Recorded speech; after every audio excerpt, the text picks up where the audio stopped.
দর্শক, আবহাওয়ার খবর জানাতে এই মুহূর্তে রংপুর থেকে যুক্ত হচ্ছেন প্রতিনিধি মাহমুদুল হাসান। মাহমুদুল, আজ উত্তরাঞ্চলে শীতের পরিস্থিতি আসলে কেমন দেখছেন?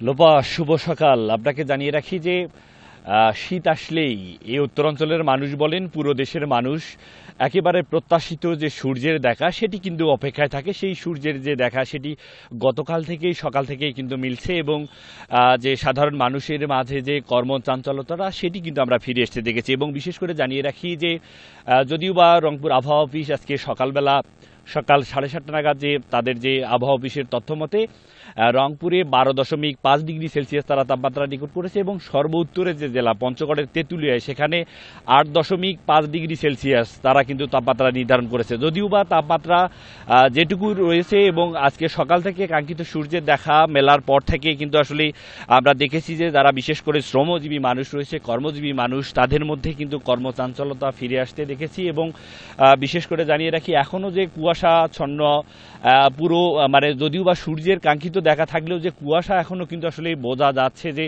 কুয়াশা রয়েছে। এবং শীতের যে পারদ এটি আসলে যখনই সন্ধ্যা নামে এরপরে কিন্তু শীতের যে তীব্রতা এটি কিন্তু বাড়তে থাকে। এরপরে আমরা যদি বলি যে এই সময়টা যেহেতু আলু চাষের সময়, উত্তম সময়, এই সময়টা কিন্তু আমরা জানি যে যারা নতুন করে আলু লাগিয়েছেন এই তীব্র শীত এবং কুয়াশার কারণে কিন্তু আসলে অনেক যে আলু চাষি রয়েছে তারা কিন্তু অনেকটা ক্ষতির সম্ভাবনার মধ্যে পড়েছে। কারণটা হলো যে শীতে ছত্রাকজনিত বিশেষ করে পচাড়ি এই রোগগুলো কিন্তু সবচাইতে বেশি হয়ে থাকে আলুতে। এই কারণে কিন্তু আসলে চাষিরা খুবই বিপাকে পড়েছে। পাশাপাশি যারা বোরো ধান রোপণ করবেন তাদেরও বীজতলা কিন্তু এক ধরনের নষ্টের দিকে যাচ্ছে। যখন এই সূর্যের দেখা মেলে তখনই কিন্তু আসলে কৃষক বলেন এবং শ্রমজীবী মানুষ বলেন, সব মানুষের মুখে কিন্তু আসলে হাসির ছাপ বোঝা যায়। কিন্তু যখনই শীতের তীব্রতা বাড়ে তখনই কিন্তু এই অঞ্চলের মানুষের জনজীবনে একেবারে চরম যে দুর্ভোগ সেটি কিন্তু নেমে আসে। এবং সর্বোপরি বলা যায় যে উত্তরের মানুষ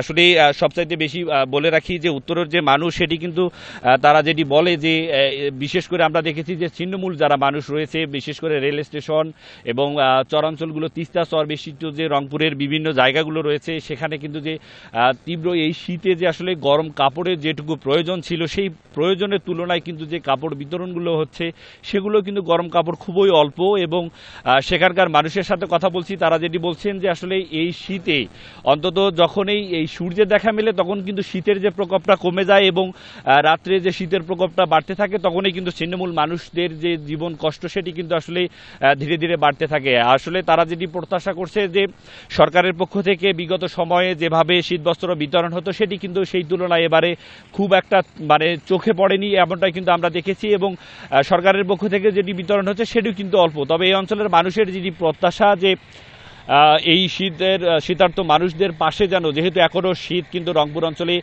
10 থেকে 12 ডিগ্রির ঘরে, এই কারণে কিন্তু এই অঞ্চলের মানুষের যে শীতের তীব্রতা এখনও কিন্তু রয়ে গেছে। এই কারণে তীব্র এই শীত নিবারণে যে গরম কাপড় সেটি যেন বিতরণ করা হয় এমনটা প্রত্যাশা কিন্তু এই অঞ্চলে রয়েছে। যেহেতু গতকালকেও আমরা সূর্যের যে কাঙ্ক্ষিত যে সূর্যের দেখা সেটি পেয়েছি, আজকে সকাল থেকেই যে সূর্যের দেখা রয়েছে এই কারণে সারা দেশের মানুষ, বিশেষ করে আমরা রংপুর অঞ্চলের মানুষের মাঝে যে কর্মচঞ্চলতা সেটি কিন্তু ফিরে আসতে দেখেছি।